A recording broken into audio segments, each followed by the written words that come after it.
Welcome to Choice Classic Radio. Like us on Facebook, subscribe to us on YouTube, and help keep this show alive by donating at choiceclassicradio.com.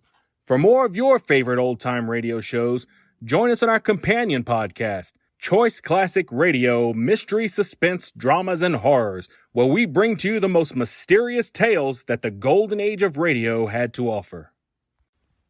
And now, with over 200 episodes made, originally airing on NBC Radio Network from 1944 to 1950, we bring to you Boston Blackie.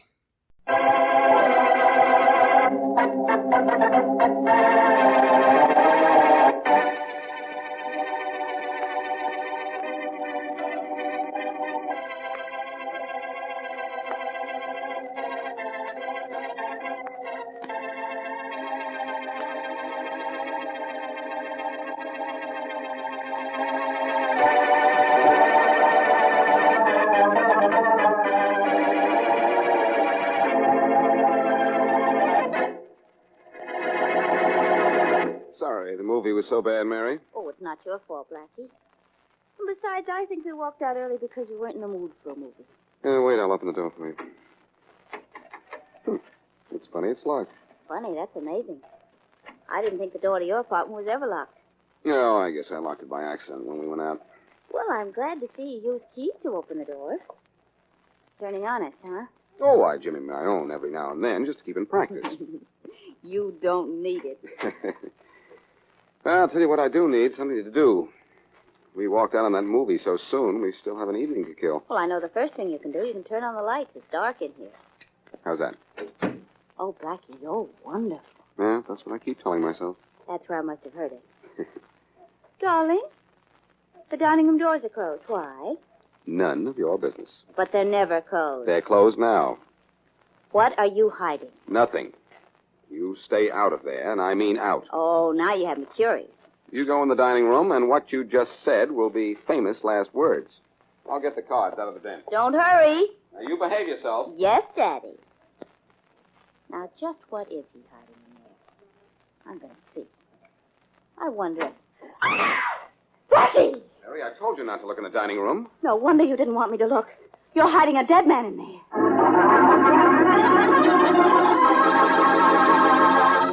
And now, back to Dick Calmer as Boston Blackie.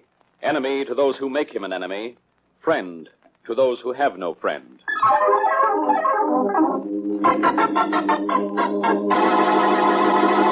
Mary, you have to listen to me. Now, please. Oh, no, Blackie. You don't pull anything like this on me and get away with it. Goodbye. Wait, Mary, please. Believe me, I didn't know that body was in the dining room. Oh, you didn't? Then why were the dining room doors closed? Because I closed And why them. was the apartment door locked? I don't know. I told you I must have locked it by accident. And I suppose it was just an accident that you didn't want me to look in the dining room. I can explain that, You Mary. don't have to explain anything. It's all very clear. I've strung along with you through every jam you've been in, but this is too much. You're hiding a body in your apartment. I saw it. I've never believed you ever did anything wrong, but this time I have to. I saw it with my own eyes. Mary, what's the matter with you? There's nothing the matter with me. It's what's the matter with you. I don't know what you've done or why you had to kill that man, and I don't want to know. I'm through. Mary, please, don't go. Your telephone's ringing. If it's Inspector Faraday, try to talk yourself out of that body in there. Goodbye. Mary, wait, will you? No. Oh, now what? Hello. Hello, Blackie. This is Charlie Kingston. Charlie, I can't talk to you just now. Let me call you back, will you? Look, Blackie, this is urgent. It'll have to wait, Charlie. But it can't. Now what have you done? Gambled a $100,000 diamond again, or let one of your employees swindle you out of $3 million? Look, Blackie, this is no time for jokes. I have to see you right away. It may be a long time before anyone can see me, Charlie, even you. I have a dead body up here. What? A dead body, spelled C-O-R-P-S-E. And I'm calling the police right away. But I need your help first. Now, don't call the police until I've talked to you about the trouble I'm in. Oh, all right. Where are you now? I'm at my apartment. You've got to be up here right away.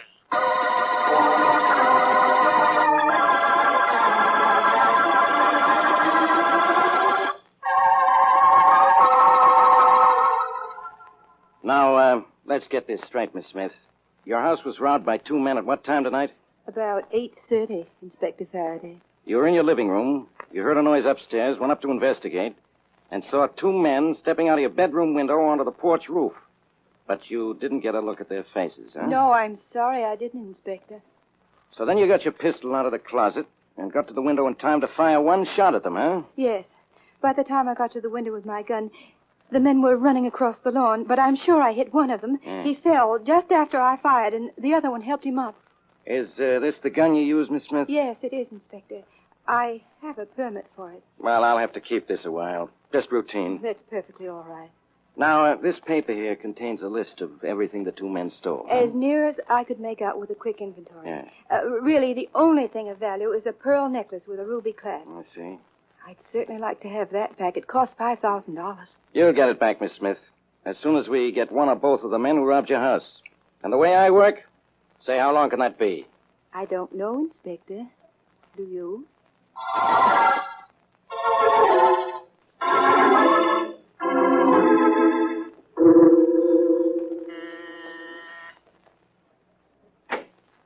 Yes, sir. Yeah, hello, Jenkins. Oh, good evening, sir. Where's Mr. Kingston, Jenkins? He said he wanted to see me right away. Mr. Kingston isn't here, sir. He hasn't been for 3 days. Well, of course he's here. He phoned me from here less than half an hour ago. Mr. Kingston's in Chicago. I'm not expecting him until tomorrow, But sir. I talked to him myself. He said he was here and for me to come right over. Someone must be playing a joke on you, sir. Mr. Kingston's phoned me from Chicago only an hour ago, sir.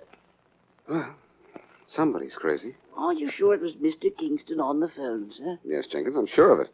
I'd know his voice anywhere. Tell me, is Mr. Kingston in some kind of trouble? No more than the usual trouble all important businessmen are bound to have, sir. Well, thanks, Jenkins. You're welcome, sir. Good night, sir. Good night, Jenkins. And what a night.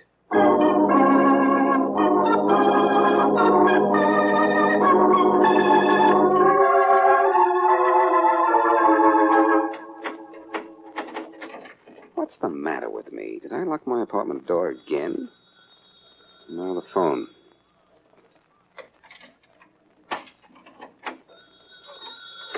Quiet, will you? I'm going to answer you. Hello? Blackie, this is Mary. I've been trying to reach you. Oh, hello, Mary. I just got in. Blackie, I want to apologize. Forget it, will you? I just didn't think. I was so shocked seeing that body on your dining room floor. I understand. But will you forgive me? Tell me why I shouldn't. Well, I accused you of killing that man, and I know you didn't. Now you sound more like the Mary Wesley I know. You mean more like the Mary Wesley who knows you. Maybe that's it.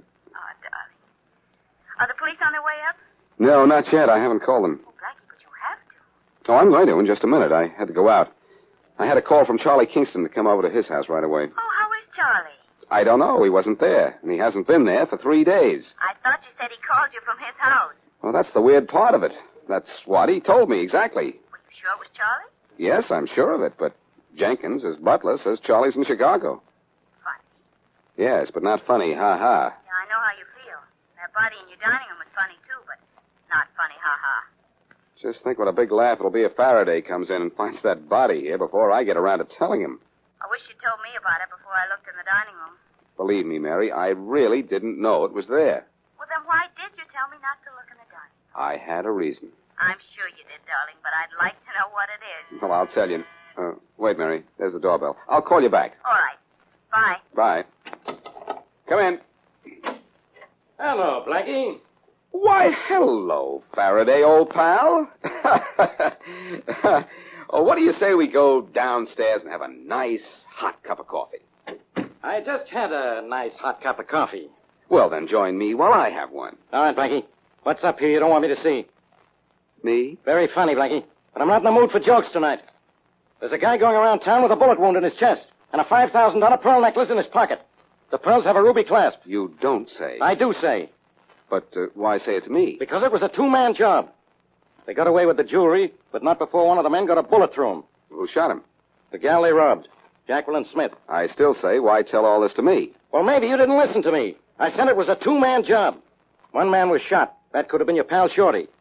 The other one might have been you. Okay. Where do I sign the confession? I said the other one might have been you. You mind if I look around? Yes, I do mind, but I'm sure that won't stop you. That's right. I guess I'll start with the dining room. Oh, Faraday, I have a wonderful kitchen. Yeah, I know. But this dining room, I've never seen those doors closed before. No? Now, keep away from me. I'm opening this dining room door. Now look, Faraday. Don't get any ideas. I thought you were the one who said I didn't have brains enough to get one. Well, huh? Hey, what's the idea of the gun in your hand? Faraday, didn't you... Wait a minute. What's the matter with you? Have you lost your mind? I turn around, you got a gun on me. You didn't see a... I didn't see anything. Well, there isn't anything in the dining room? No, but there's something in your hand. A gun. Oh, I'm sorry, Faraday. I was just taking it out of my pocket to put it away. Yeah. Well, put it away then, will you? Sure. How's this in the drawer here? Oh, that's better. Now I can look around the rest of this joint without keeping an eye on you. Specifically, Faraday, just what are you looking for besides trouble for me? A wounded man and a pearl necklace. Well, I don't know where I'd keep a wounded man around here, but if I had a pearl necklace, I think I'd keep it in my safe. All right. Let's start with the safe. It's right here on the wall behind this picture. Oh, you've been seeing too many movies. I think you're right, Faraday. As a matter of fact, Mary and I walked out on one about 11 o'clock tonight. What are you trying to do? Establish an alibi? Come on, hurry up. Open that safe. It's never locked, Faraday. Even you could open it. A little practice. All you do is this. Come on. Take the stuff out. Let me have a look at it. All right. Hey, what's this? A string of pearls, Faraday, with a ruby clasp. But so help me, I've never seen them before. Well, look what I have, Blackie. A gun. And you've never seen this before. Faraday, believe me, I don't know how these pearls got here. You don't have anything on me. I don't have anything on you, huh? Only the goods and a gun.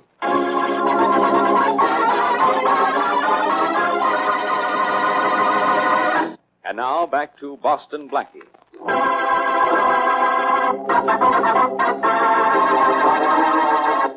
Mary Wesley discovered a man's body in Blackie's dining room after Blackie warned her not to look in that particular room.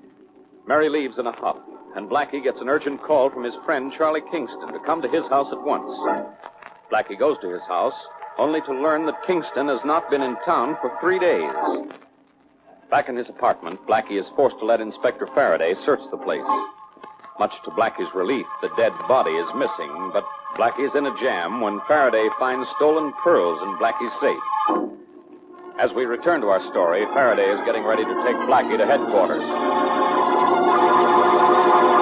If you take me to headquarters for this, Faraday, you'll only be making a fool of yourself. Look, Blackie, that pearl necklace is hot, and it was in your safe. But I tell you, I don't know how it got there. Well, I do. You put it there. Look, if I'd known it was there, would I have opened the safe as willingly as I did? I don't know. You know I wouldn't. Pete's sake, I'm not that stupid. Nobody is, not even you.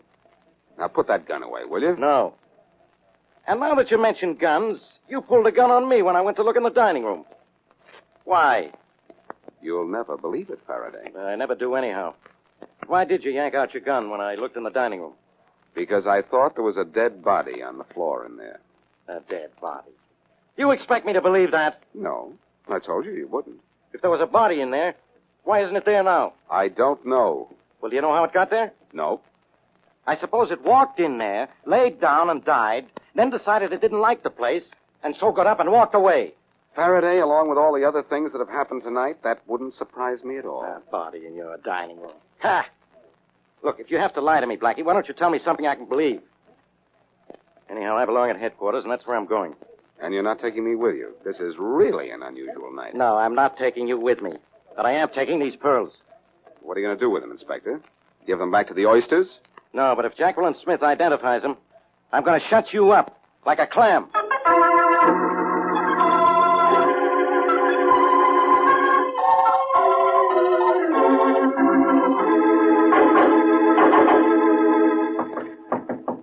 Who is it? Open up, Mary. It's Blackie.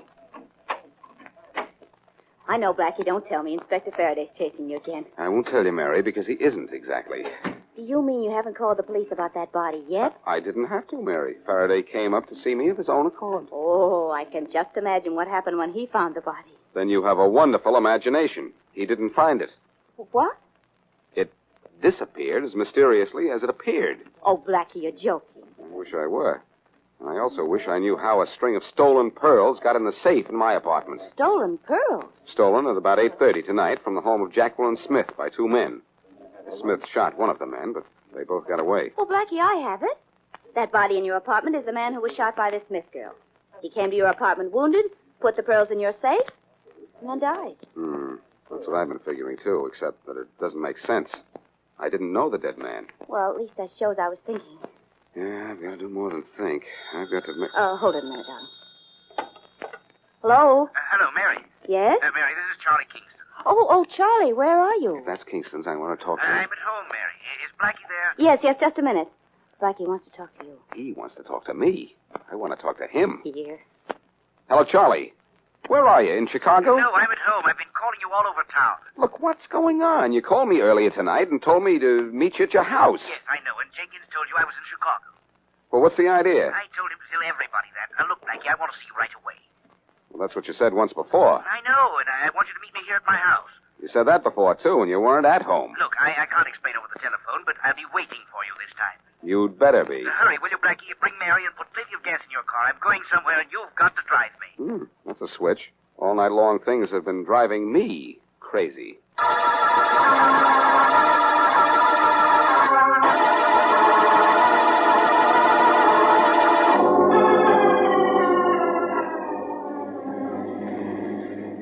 Where are we going, Charlie? To my country lodge, Mary. Look, Charlie, I'm in no mood to make excursions out into the country in the middle of the night. I have troubles in town. And so do I, Charlie.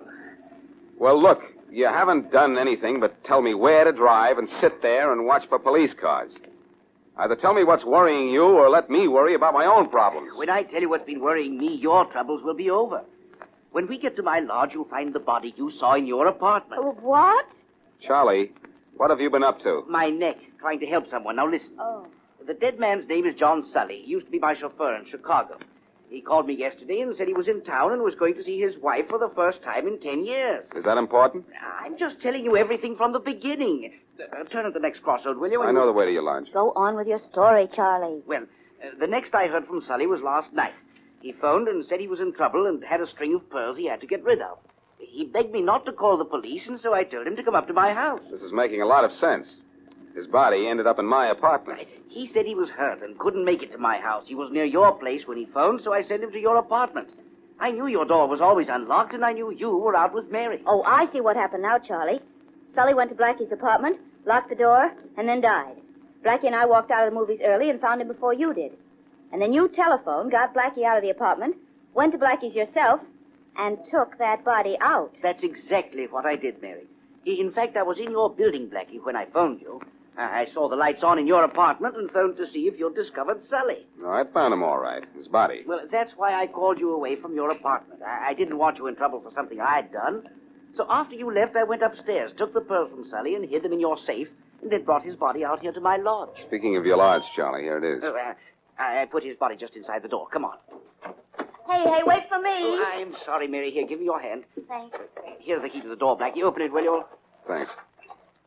Blackie, what are we going to do with this body? The only thing we can do, Mary, take it to Faraday. Is that smart, Blackie? It's smarter than carting it around the country. Wait, I'll turn on the light. Well, there's the body again. Yep, it's the same one, all right. Killed by a bullet wound in the back. From fairly close range, too. Well, shall we take it back to town? Yes, Charlie, then you and Mary take it to Faraday. What are you going to do? I'm going to see this Jacqueline Smith. She can identify Sully as one of the men who robbed her house. I can prove to Faraday how those pearls got into my safe, and I'll be in the clear. Clear?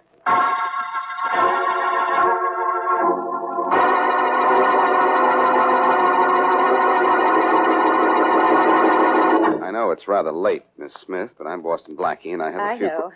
Boston Blackie can be excused for anything, or so I've heard. I'm beginning to worry about what you've heard, but that's beside the point. Miss Smith, you fired at one of the men who robbed you, didn't you? Yes. I think I wounded one of them. You did more than wound him, Miss Smith. He's dead. Oh, good. How awful. Well, you really shouldn't feel that way about it, Miss Smith. You want to be blamed for what you did. You know, I never thought...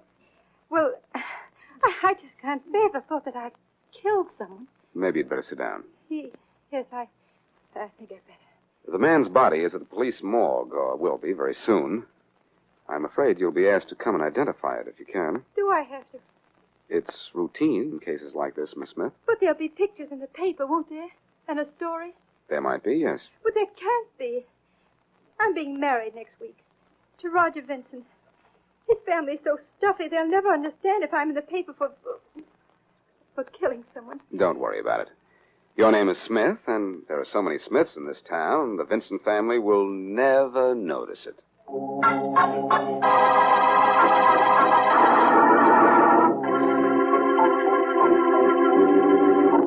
Just look at this guy and let me know if he's the man who robbed you, Miss Smith. All right, Inspector Faraday. I'll try. Roll him out, Joe. Yeah. Steady yourself, Miss Smith. There's nothing to this. I'm all right. Thanks, Blackie. All right, Joe. Pull back the sheet a little. There. Is that the guy, Miss Smith? I don't know. I didn't get a very good look at him. Well, can't you make a positive identification? No, I'm sorry. I can't. I just got a glimpse of those men going out through the window. Okay, Joe. Roll him back in. Oh. I'm sorry I can't be of any help to you, Inspector. You didn't have to be, Miss Smith. I just wanted you to see the body as a double check. I already knew this was one of the guys who robbed you. You do? How? The gun you gave him. My ballistics report shows it's the gun that shot and killed this guy. I'm awfully sorry. Sorry? Why should you be sorry? You know who this guy was? John Sully, with a police record longer than a roll of ticker tape.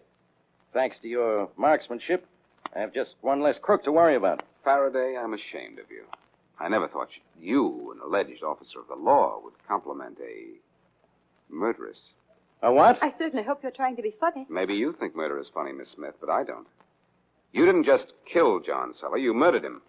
And there's a big difference. Why should I kill him? I'd never seen him before. Yeah, Blackie. How do you answer that? Very simply, Faraday. John Sully used to chauffeur for Charlie Kingston. So what? So a few days ago, he told Kingston he was going to see his wife. They'd been separated for 10 years, but she'd suddenly written that she wanted to see him. And what kind of a story is this? A Lonely Hearts melodrama? It's the story of a very clever plan for murder, Faraday. When Sully went to see his wife, she gave him a string of very expensive pearls, saying he could sell them. Then, as soon as his back was turned, she shot him. What is this to do with me? It has a lot to do with you, Miss Smith, because you're John Sully's wife. That's a lie. Then it's a very strange coincidence that court records in this town show that 11 years ago, John Sully married a Jacqueline Smith. I looked at those records myself before I came to see you. Oh, I see. So you'd never seen this man before, huh? Not for 10 years I hadn't. I knew him when I saw him here, but I didn't want to admit that I was his wife, not with the police record he has. And I didn't see him when he robbed my house. All I saw were the figures of two men. That's right, Blackie. It could be coincidence that she shot her own husband, thinking he was just a robber. Yes, it could be Faraday, except for one thing. Just an hour ago, this woman told me she was going to marry Roger Vinson next week. How would she feel free to marry unless she knew her husband was dead? Hey, Miss Smith, how about that? I heard he was dead several years ago. You knew he was dead or dying, Miss Smith, because you shot him. And not while he was running across the lawn, as you said, but while he was standing not 2 feet away from you. Oh. Powder burns on his coat prove that. Oh. Catch her, Blackie. She's fainted. I've got a Faraday. She's passed out. But you've got her for murder.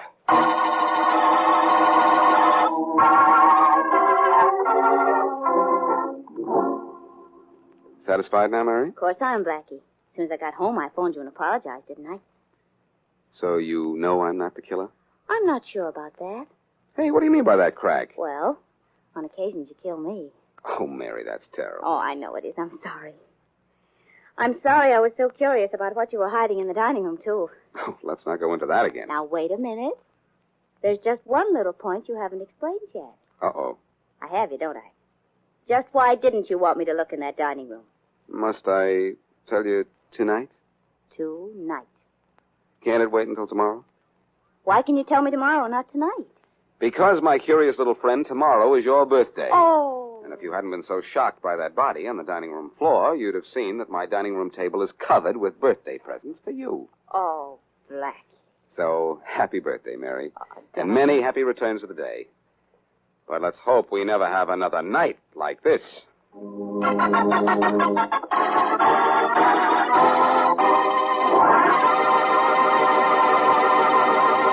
That concludes today's episode.